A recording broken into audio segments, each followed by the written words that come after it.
श्री सरस्वती मैया की जय, श्री कृष्णचंद्र भगवान की जय।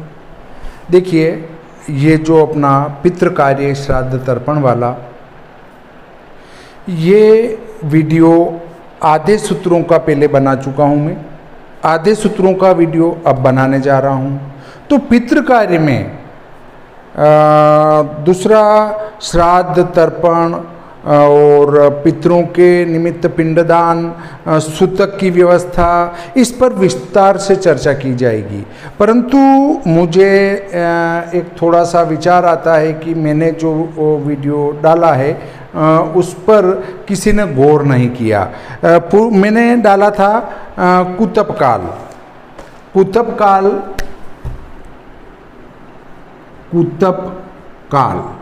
ये कुतप काल का जो समय मैंने निकाला था वो बिल्कुल गलत निकाला था। मैंने टेस्ट करने के लिए ही गलत लिखा और मुझे ये पता था कि इस वीडियो के 2 भाग बनने हैं, इसलिए मैंने उसमें गलत बताया। अब यहाँ इसको शुद्ध करके बताता हूँ कि कैसे इसको निकालेंगे। मैंने सोचा कि देखिए कोई कमेंट करता है कि नहीं करता है इस पर, तो किसी ने कमेंट नहीं किया कि साहब आपने ये कुतप काल कैसे निकाला है। 8वां भाग जो है उसका कुतप काल कहलाता है। देखिए, ये श्री भादव माता पंचांग है। आज जब हम वीडियो बना रहे हैं तो 1 जुलाई है और 1 जुलाई अगर मैं इसमें निकालता हूँ तो 1 जुलाई को सूर्यास्त है 19:19 और सूर्योदय है 5:50। सूर्यास्त 19:19,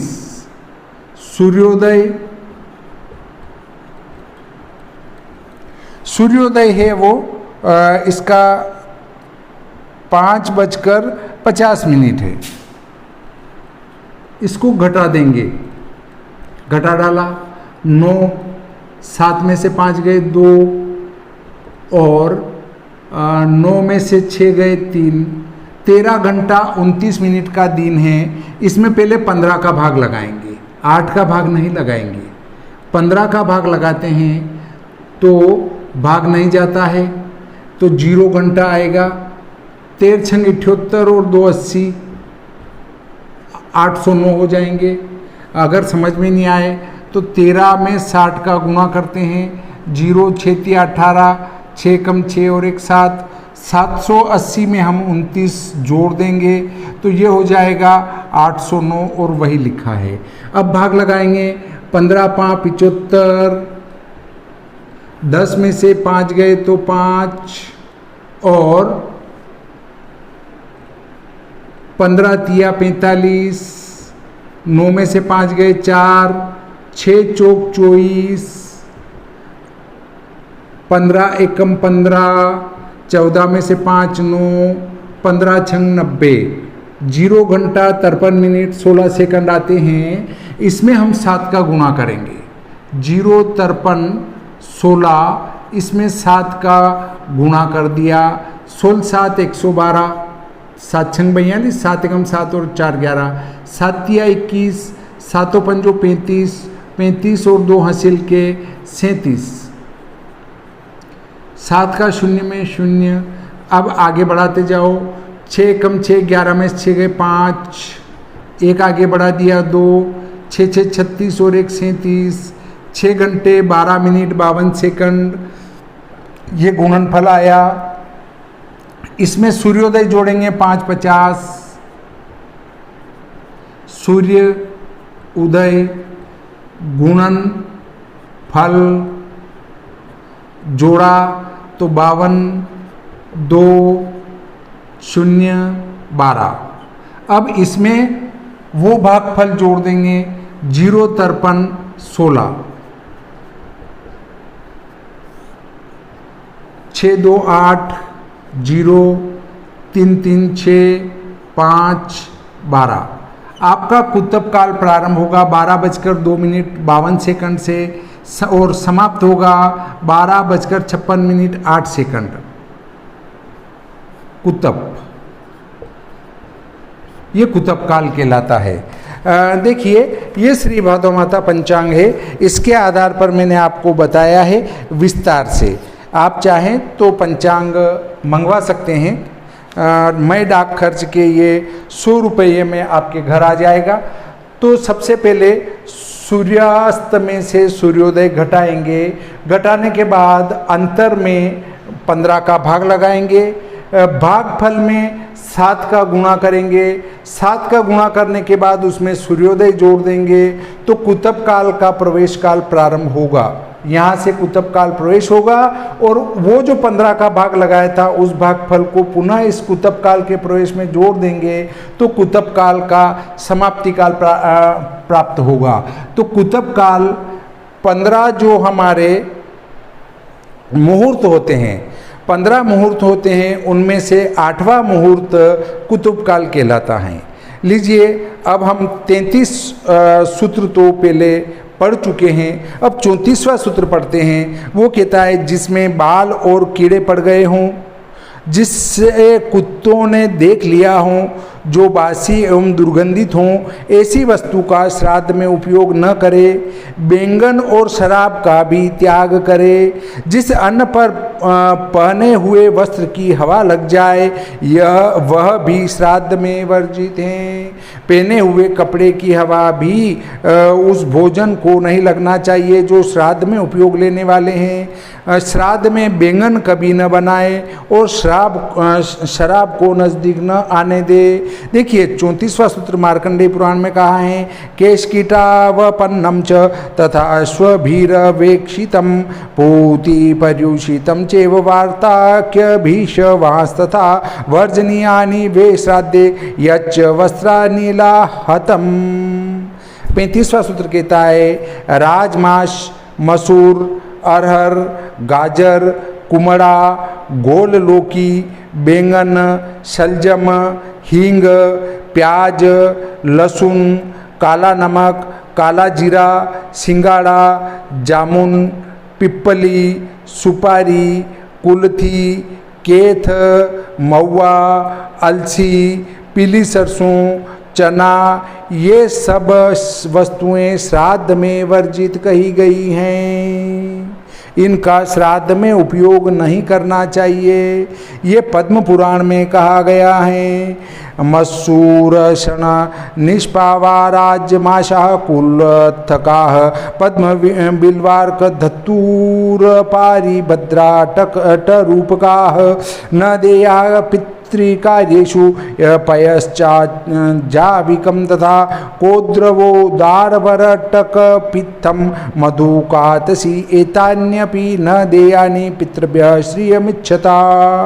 कूर्म पुराण में कहा है, पिप्पलिम क्रमुकम चेव तथा चेव मसूरकम कुष्मांडाला भुवार्ता कान भूस्त्रीणम सूरसम तथा कुसुम्बपिंडमूलम वे तंदुलीयकमेव च राजामांसास्तथा क्षीरम माहिषम च विवर्जयेत। विष्णु पुराण में कहा है, राजमांसान्नुश्चैव मसूराश्च विसर्जयेत अलाबुम घृजनम चैव पलांडुम पिंडमूलकम। महाभारत के अनुशासन पर्व में कहा है, अश्राद्धेयानि धान्यानि कोद्रवा पुलकास्तथा हिंगो द्रव्येषु शाकेषु पलांडुम लसुनम तथा शोभांजनः कोविदारस्तथा गृञ्जनकादयः कुष्माण्डजात्यलाबुं च कृष्णं लवणमेव च अंकुराद्यास्तथा वर्जा इह श्रृंगाटकानि च वर्जये लवणं सर्वं तथा जम्बूफलानि च अवक्षुतावरुदितं तथा श्राद्धे च वर्जयेत। व्याघ्रपाद स्मृति में कहा है, कुष्मांडम महिषी क्षीरम आढक्याराज सर्षपा मसूराश्चणकाश्चैव षडेते श्राद्ध घातकाः। 36वां सूत्र कहता है, जहाँ पर घरघराहट की ध्वनि, जहाँ पर घरघराहट की ध्वनि, ओखली के कूटने का शब्द अथवा सूप के फटकने की आवाज़ होती हो, वहाँ पर किया श्राद्ध व्यर्थ हो जाता है। स्कंद पुराण में कहा है, गरट्टो खलोथो च यत्र शब्दो व्यवस्थितो शूर्पश्च वा विशेषेण तच्छ्राद्धं व्यर्थतां व्रजेत।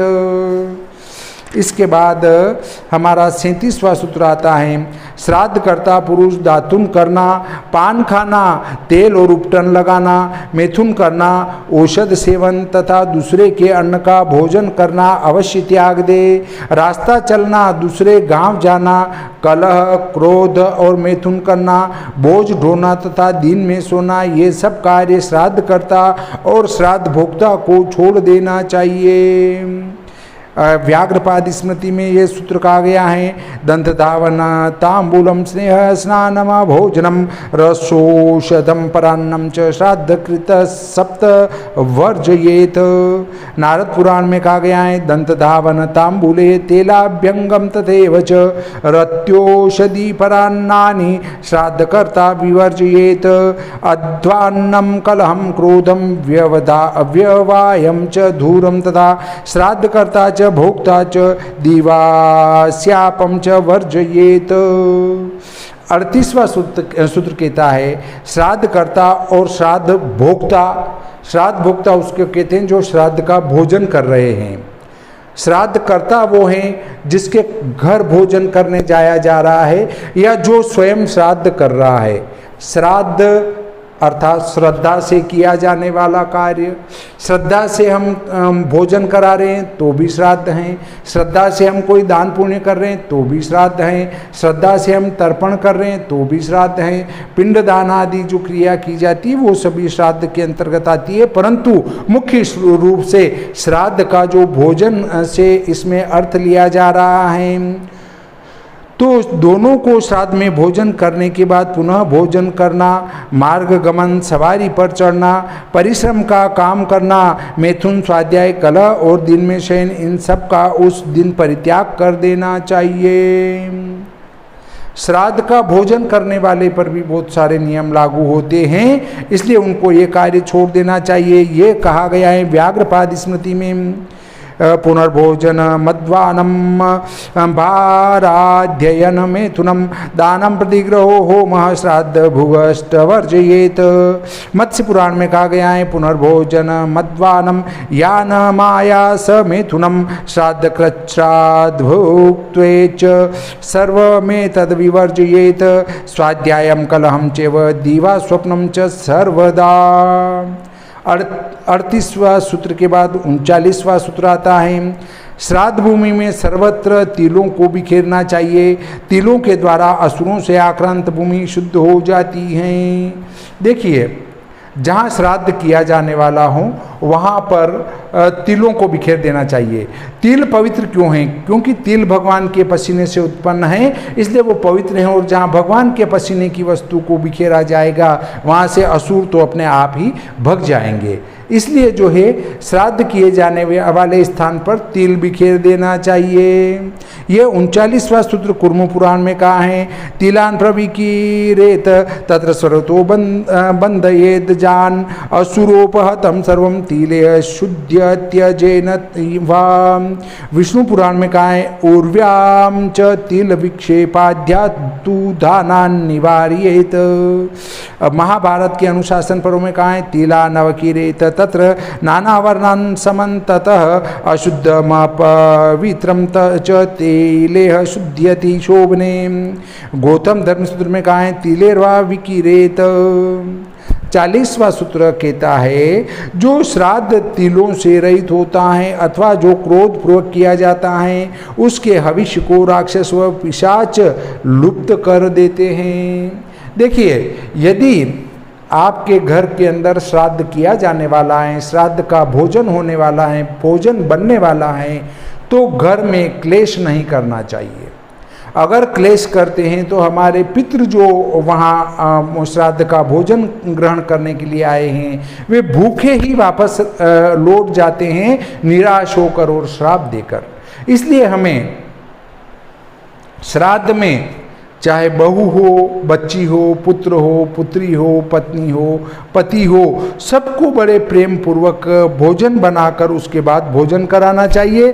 परंतु घर में एक का माथा ठनकता हो कि अरे क्या ब्राह्मणों को खिला रहे हो तुम, क्या होता है इससे, गरीबों को खिलाओ, इससे तो अच्छा। हमारे आज भी चर्चा चल रही थी कि ब्राह्मणों को ही क्यों खिलाया जाए, गरीबों को क्यों नहीं खिलाया जाए। तो ब्राह्मण उस अन्न को पचाने वाला होता है, क्योंकि वो ईश्वर की भक्ति करता है, इसलिए वो उस भोजन को करने का अधिकारी है। हाँ, परंतु श्राद्ध में जो हमारे सामने आ गए हैं उनको भी भोजन कराने का विधान है। उसमें यह नहीं कहा गया है कि ब्राह्मण हो, क्षत्रिय हो, वैश्य हो, शूद्र हो, कोई जाति का बंधन नहीं है। जो भी अतिथि आके दरवाजे पर भोजन की याचना करे सबको भोजन देना चाहिए। श्राद्ध का अर्थ यही है।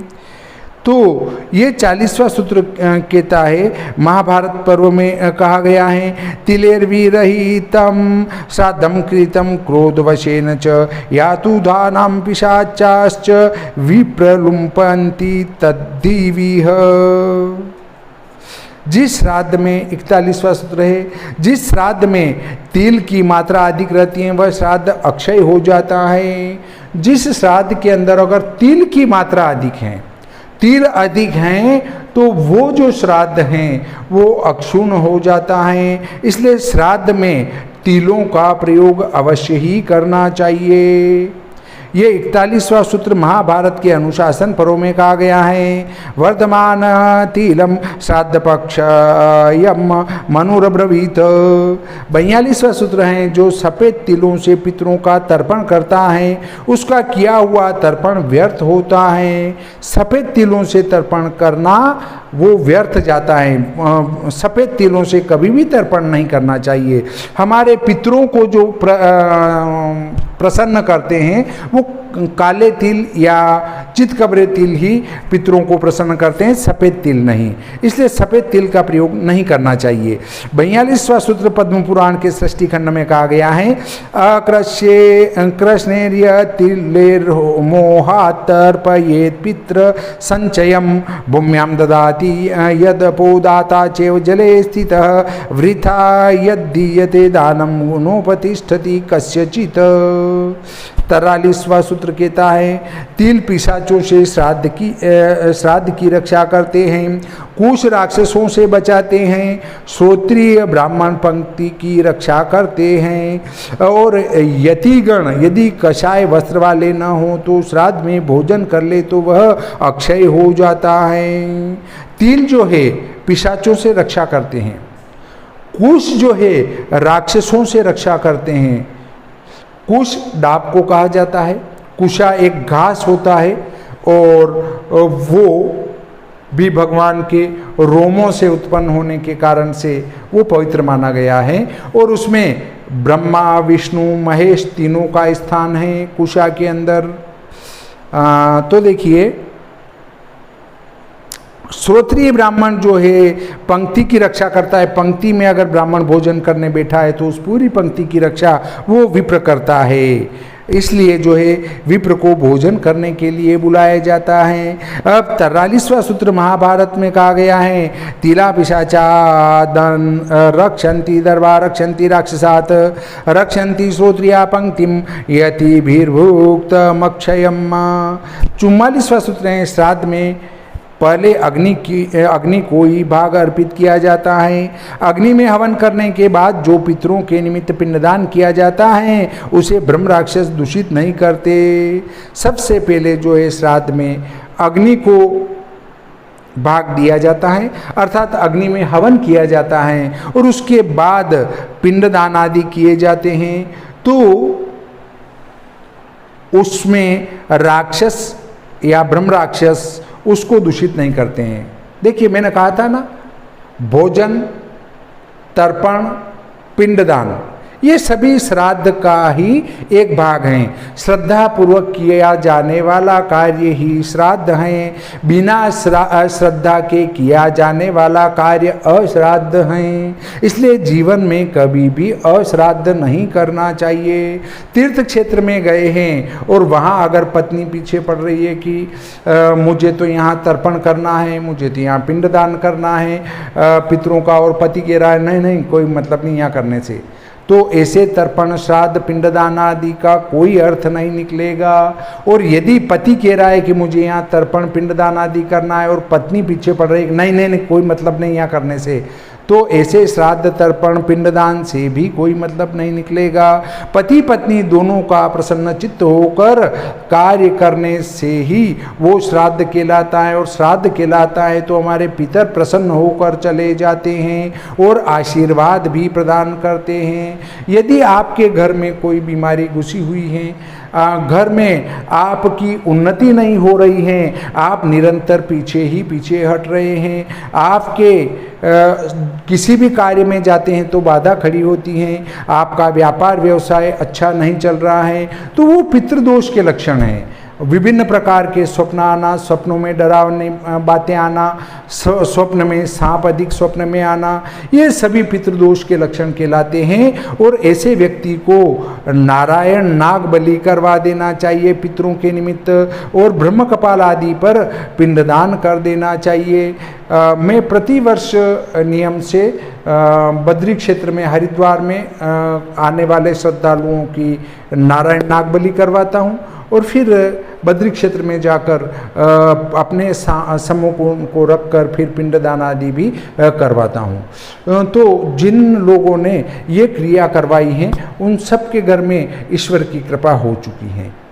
तो ऐसे कार्य करना चाहिए, परंतु श्रद्धा पूर्वक करना चाहिए। देखिए 43वां सूत्र महाभारत के आदि पर्व में कहा गया है, तिला पिशाचाद रक्षन्ति दर्भा रक्षन्ति राक्षसात रक्षन्ति श्रोत्रिया पंक्तिम यतिभिर्भुक्त मक्षयम।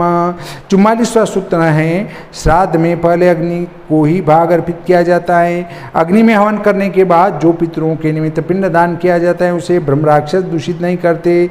44वां सूत्र महाभारत के अनुशासन पर्व में कहा गया है, एतस्मात् कारणाच्चाग्निः प्राक्तावदीयते नृप निवप्ते चाग्नि पूर्वं वे निवापे पुरुषर्षभ न ब्रह्म राक्षसास्तं वे निवापम धर्म दर्शयन्त्युत। 45वां सूत्र कहता है, सोने, चांदी और तांबे के पात्र पितरों के पात्र कहे जाते हैं। श्राद्ध में चांदी की चर्चा और दर्शन भी पुण्यदायक हैं। चांदी का समीप होना, दर्शन अथवा दान राक्षसों का विनाश करने वाला, यशोदायक तथा पितरों को उतारने वाला होता है। इसलिए अगर आप श्राद्ध में चांदी न ला सकें तो चांदी का दर्शन करके ही श्राद्ध करना चाहिए। ये मार्कंडेय पुराण में कहा गया है, राजतं च तथा पात्रं शस्तं श्राद्धेषु पुत्रक रजतस्य तथा कार्यं दर्शनं दानमेव वा राजते हि स्वधा दुग्धा पितृभिः श्रूयते महि तस्मात् पितॄणां रजतमभीष्टं प्रीतिवर्धनम। स्कंद पुराण प्रभास क्षेत्र में कहा गया है, सोवर्णम राजतम ताम्रम पितॄणां पात्रमुच्यते रजतस्य तथा किंचित् दर्शनम पुण्यदायकम। अब 46वां सूत्र आता है हमारा, पितरों के लिए चांदी के पात्र में श्रद्धापूर्वक जल पात्र भी दिया जाए तो वह अक्षय तृप्ति कारक होता है। पितरों के लिए अर्घ्य, पिंड और भोजन के पात्र भी चांदी के ही श्रेष्ठ माने गए हैं। पितरों के कार्य में सभी बर्तन चांदी के हो तो और उत्तम है, नहीं हो तो भी मिट्टी के भी चलेंगे, चांदी का दर्शन अवश्य कर ले। ये मनुस्मृति में कहा गया है, राजतेर्भाजने रेशा मथोवा राजा तान्वितेह वे अवार्यपि श्रद्धया दत्तमक्षया योपकल्पते। पद्म पुराण षष्ठी खंड में कहा गया है, सर्वेषां राजतं पात्रम अथवा राजतान्विदम् अन्वितम दत्तम स्वदाम पुरोधाय पितॄन् प्रीणाति सर्वदा। मत्स्य पुराण में कहा गया है, वार्यापि श्रद्धया दत्तमक्षया योपकल्प्यते तथार्घ्यपिंड भोज्यादो पितॄणां राजतम तम शिवनेत्रोद्भवम् यस्मात् तस्मात् पितृवल्लभम्। 47वां सूत्र है, जो अपनी तर्जनी अंगुली में चांदी की अंगूठी धारण करके तर्जनी उंगली तर्जनी कही गई है, अंगूठे के पास वाली तर्जनी अंगुली में चांदी की अंगूठी धारण करके पितरों को तर्पण करता है, उसका सब तर्पण लाख गुना अधिक फल देने वाला होता है। यदि वह अनामिका उंगली में सोने की अंगूठी पहनकर तर्पण करे तो वह करोड़ गुना अधिक फल देने वाला होता है। अनामिका उंगली, ये छोटी उंगली के पास वाली उंगली, इसको अनामिका कहते हैं। अगर इसमें सोने की अंगूठी धारण करके अगर आप तर्पण कर रहे हैं तो करोड़ गुना अधिक फल देगा वो। 47वां सूत्र पद्म पुराण में कहा गया है, रोप्यांगुलीयम तर्जन्याम धृत्वा यत्तर्पयेत् पितृन् सर्वं च शतसहस्र गुणं भवति नान्यथा तथैवानामिकायां तु धृत्वा स्वर्णांगुलिं बुधः तर्पयेत् पितृसंदोहं लक्षकोटि गुणं भवेत्।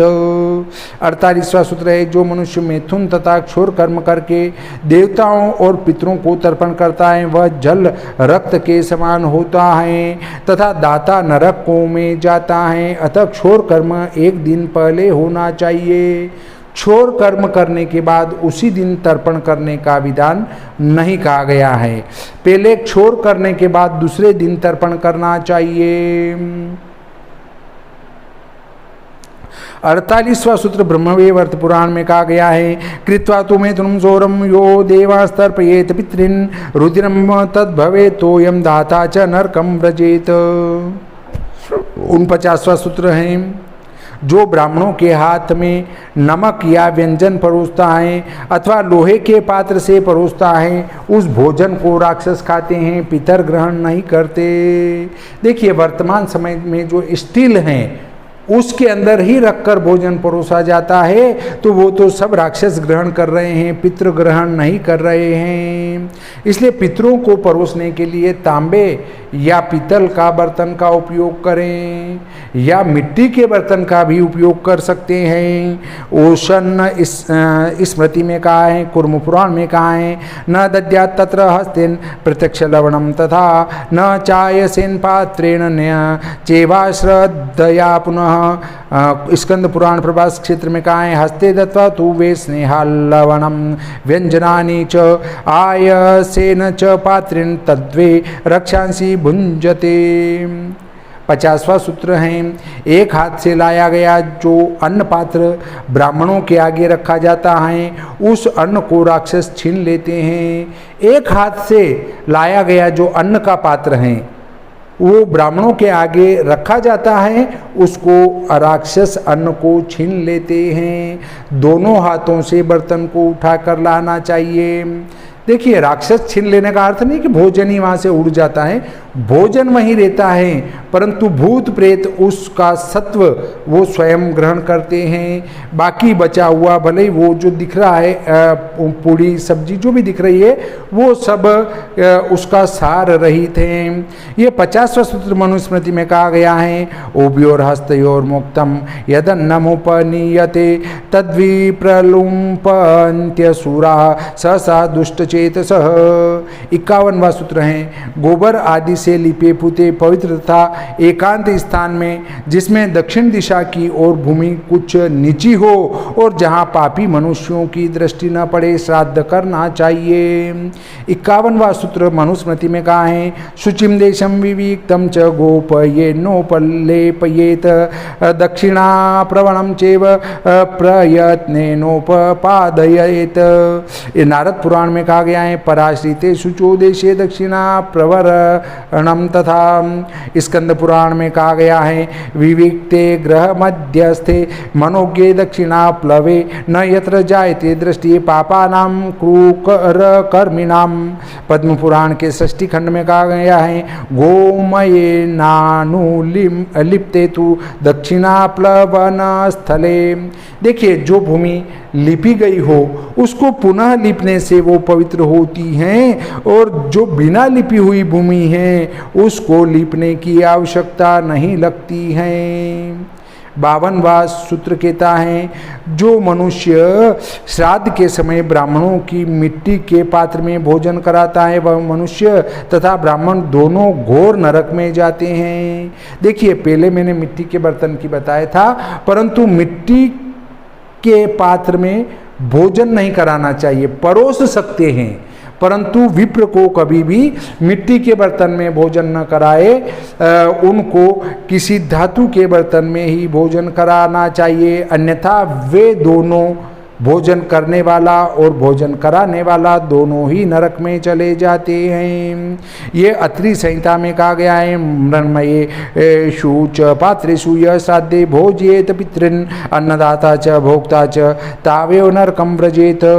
ओशन स्मृति में कहा है, पात्रे तु मृण्मये यो वे श्राद्धे भोजयते पितॄन् स याति नरकं घोरं भोक्ता चैव पुरोदसः। दाल भी स्मृति में कहा गया है, मृण्मयेषु च पात्रेषु श्राद्धे भोज्यते पितॄन् धातुश्च नोपतिष्ठेत भोक्ता च नरकं व्रजेत। 53वां सूत्र कहता है, सिर ढककर, पगड़ी आदि बांधकर, दक्षिण की तरफ मुख करके और जूता पहनकर भोजन करने से वह अन्न राक्षसों को मिलता है, पितरों को नहीं मिलता है। इसलिए जूते पहनकर भोजन न करे और दक्षिण में मुंह करके कभी भी भोजन नहीं करे, चाहे श्राद्ध हो चाहे श्राद्ध न हो, तो भी दक्षिण मुख और पश्चिम मुख भोजन कभी नहीं करना चाहिए। 53वां सूत्र मनुस्मृति में कहा गया है, यद्वेष्टि शिरा भुंक्ते यद भुंक्ते दक्षिणामुखः सोपानत्कश्च यद भुंक्ते तद्वे रक्षांसि भुंजते। महाभारत में और अधिक कहा है, सर्वं विदात तदा सूरम। 54वां सूत्र कहता है, जो अज्ञानी मनुष्य अपने घर श्राद्ध करके फिर दूसरे घर भोजन करता है वह पाप का भागी होता है और कर्ता की को श्राद्ध का फल नहीं मिलता है। देखिए, जो अपने घर पर श्राद्ध करता है और श्राद्ध करने के बाद भोजन दूसरे के घर जाकर करता है तो उसका उस कार्य का फल नहीं मिलता है।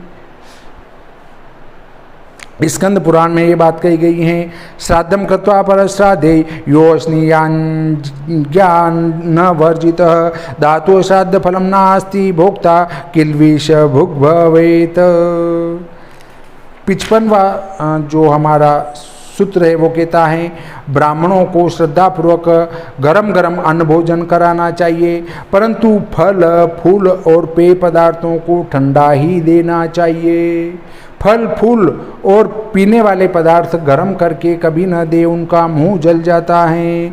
स्कंद पुराण के प्रभास क्षेत्र में ये बात कही गई है, उष्णमन्नम द्विजातिभ्यः श्रद्धया विनिवेशयेत अन्यत्र फल पुष्पेभ्य आपानकेभ्यश्च पंडितः। 56वां सूत्र है, जब तक अन्न गर्म रहता है, जब तक ब्राह्मण मौन होकर भोजन करते हैं और जब तक वे भोज्य पदार्थों के गुणों का वर्णन नहीं करते तब तक पितर लोग भोजन करते हैं। ये 56वां सूत्र मनुस्मृति में कहा गया है, यावदुष्णं भवत्यन्नं यावदश्नन्ति वाग्यताः पितरस्तावदश्नन्ति यावन्नोक्ता हविर्गुणाः। वशिष्ठ स्मृति में और अधिक कहा गया है, तावद्धि पितरो अश्नन्ति यावन्नोक्ता हविर्गुणा। ओशन स्मृति में कहा गया है, भुंजित वाग्यो तो स्पृष्टम न ब्रूयात् प्रकृतान् गुणान् तावद्धि पितरो अश्नन्ति यावन्नोक्ता हविर्गुणाः। कुर्म पुराण में और अधिक कहा गया है, भुंजिरन्न वाग्यता शिष्टान ब्रूयु प्राकृतान् गुणान् तावद्धि। यह स्मृति में कहा है, यावदुष्णं भवत्यन्नं यावद् भुंजन्ति वाग्यता अश्नन्ति पितरस्तावद्यावन्नोक्ता हविर्गुणाः। विष्णु धर्मोत्तर में कहा गया है, यावदुष्णा भवन्त्यन्ने यावदश्नन्ति वाग्यता तावदश्नन्ति पितरो यावदन्नोक्ता हविर्गुणाः। स्कंद पुराण में कहा है, काशी खंड में, यावदुष्णं भवत्यन्नं यावन्मोनेन भोज्यते तावदश्नन्ति पितरो यावनोक्ता हविर्गुणाः। 57वां सूत्र है, श्राद्ध में वेद्य को दिया हुआ अन्न पीब और रक्त के समान पितरों को अग्राही हो जाता है। वेद्य को अर्थात डॉक्टर को श्राद्ध में भोजन नहीं कराना चाहिए। देव मंदिर में पूजा करके जीविका चलाने वाले को दिया हुआ श्राद्ध का दान निरर्थक हो जाता है। मंदिर में पूजा करके अगर कोई जीविका चला रहा है तो उसको दिया गया श्राद्ध का अन्न भी निरर्थक होता है। सूदखोर को दिया हुआ अन्न अस्थिर होता है। जो ब्याज का धंधा करता हो उसको भी अन्न दिया जाता है, वो भी स्थिर नहीं होता है। वाणिज्य वृत्ति करने वाले को श्राद्ध में दिया हुआ अन्न का दान न इस लोक में लाभदायक होता है न परलोक में। जो व्यापार का कार्य कर रहा है उसको दिया जाने वाला श्राद्ध का अन्न न इस लोक में लाभदायक होता है न परलोक में लाभदायक होता है।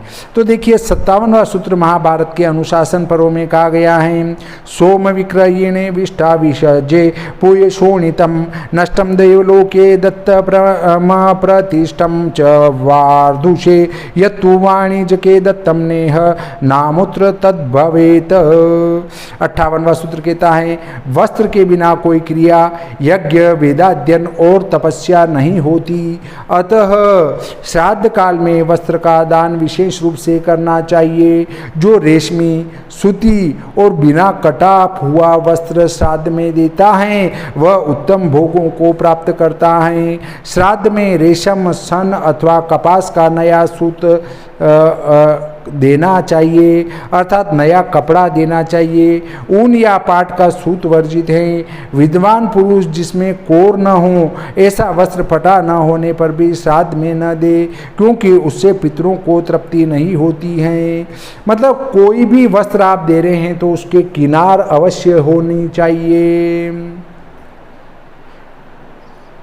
ये सूत्र जो है 58वां ब्रह्म पुराण में कहा है, वस्त्राभावे क्रिया नास्ति यज्ञा वेदास्तपांसी च तस्माद् वासांसी देयानि श्राद्ध काले विशेषतः कोशे क्षोमकारपासं दुकूल महतं तथा श्राद्धे त्वेतानि यो दद्यात् कामान्नाप्नोति चोत्तमान्।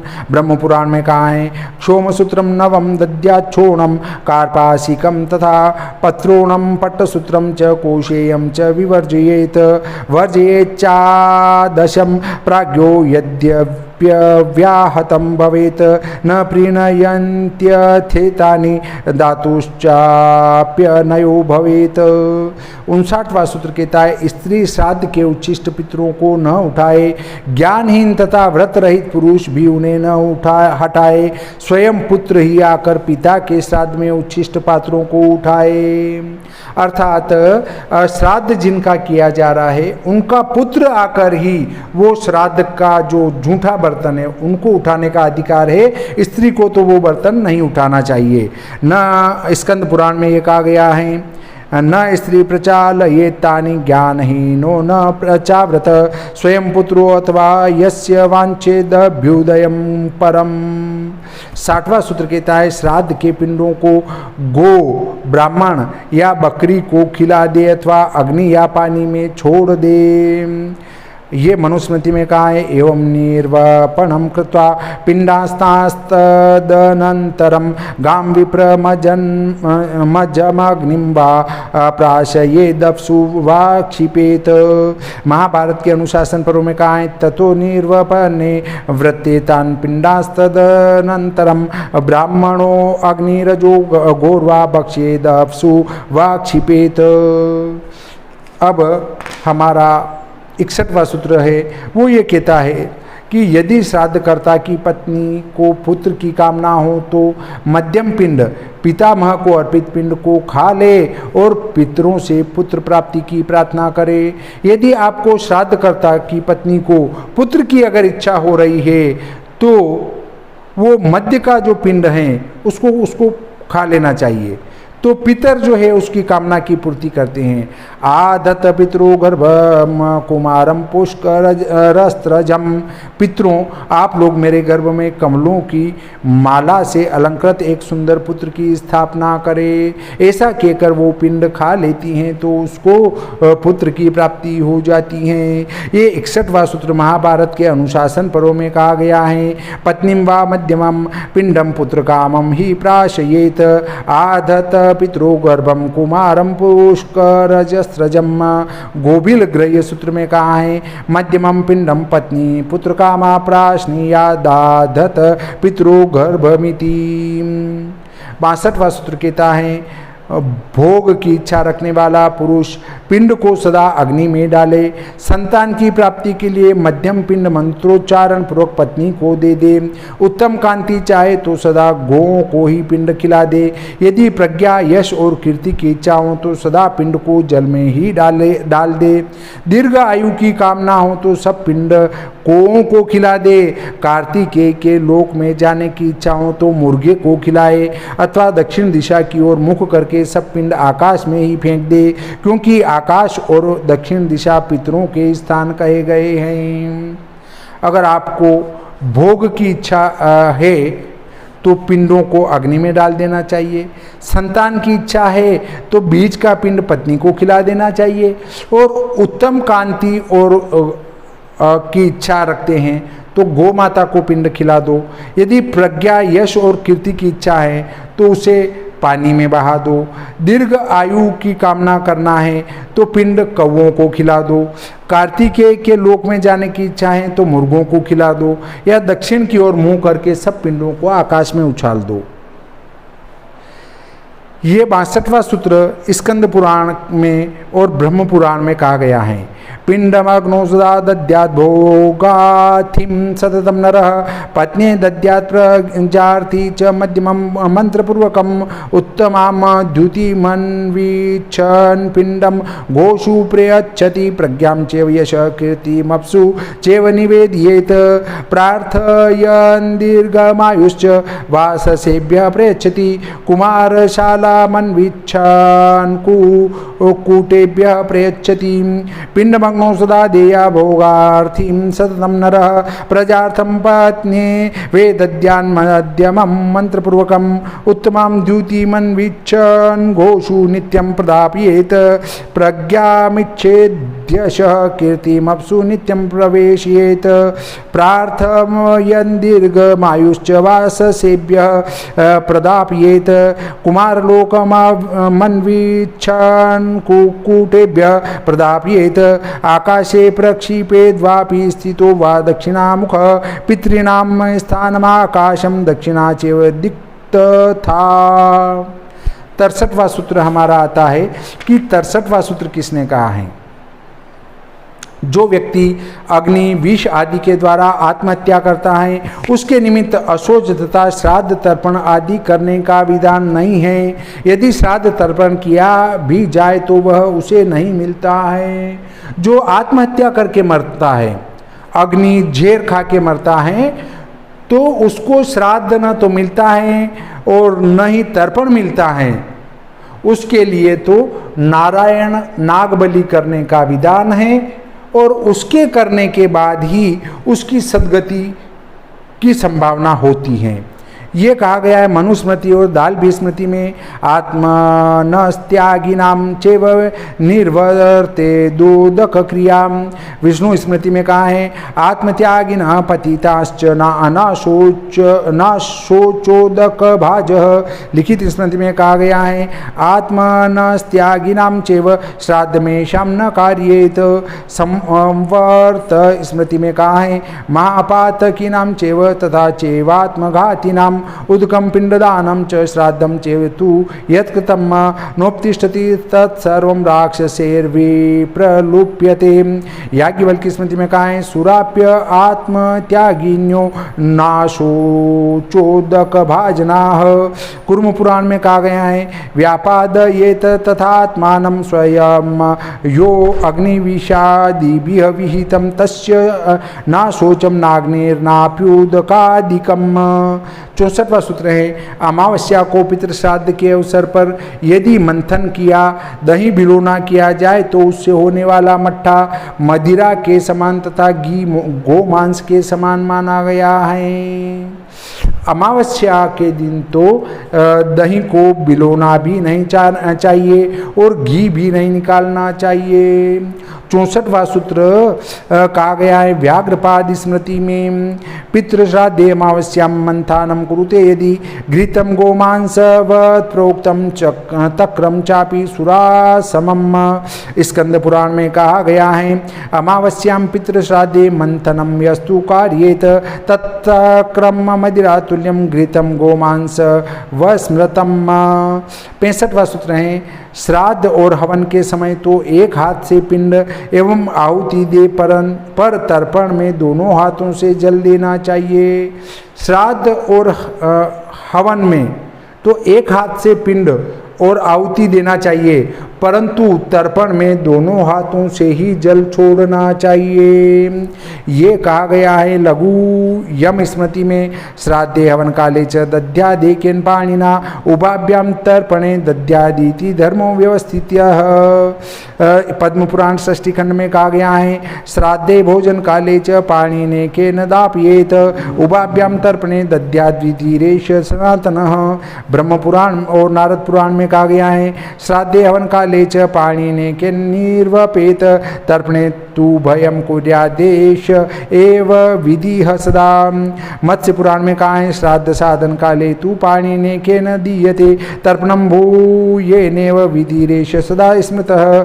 नारद पुराण में कहा है, श्राद्धे हवन काले च दध्यादेकेन पाणिना उभाभ्याम तर्पणे दध्यादेश धर्मो व्यवस्थितः।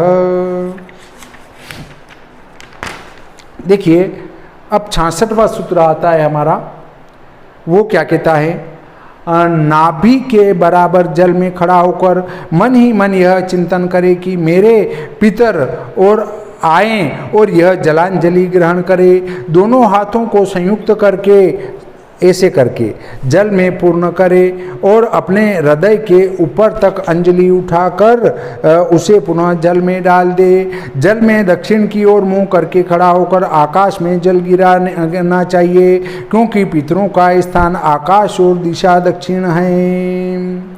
66वां सूत्र कहा गया है लघु यम स्मृति में और नारद पुराण में, नाभि मात्रे जले स्थित्वा हृदये नानु चिंतयेत आगच्छन्तु मे पितरो गृह्णान्त्वेताञ्जलाञ्जलिन् हस्तो कृत्वा तु सुसंयुक्तो परिपूरयित्वा जलेन च गोशृङ्गमात्रमुद्धृत्य जलमध्ये जलं क्षिपेत आकाशे च द्वीपे द्वारि वारिस्थो दक्षिणामुख पितॄणां स्थानमाकाशं दक्षिणादिक्थेव च। नाभि मात्रे जले स्थित्वा हृदयेन्तु चिन्तयेत् आगच्छन्तु मे पितरो गृह्णान्त्वेताञ्जलाञ्जलिन् हस्तो कृत्वा तु संयुक्तो पूरयित्वा जलेन च गोशृङ्गमात्रमुद्धृत्य जलमध्ये विनिक्षिपेत् आकाशे च क्षिपेद्वारि वारिस्थो दक्षिणामुखः पितॄणां स्थानमाकाशं दक्षिणादिक् तथैव च। 67वां सूत्र कहता है, पूर्णिमा और चतुर्दशी को श्राद्ध नहीं करना चाहिए। पूर्णिमा और चतुर्दशी को श्राद्ध नहीं करना चाहिए, क्योंकि पूर्णिमा कृष्ण पक्ष में न होने से उसमें महाप्रलय की प्राप्ति नहीं होती।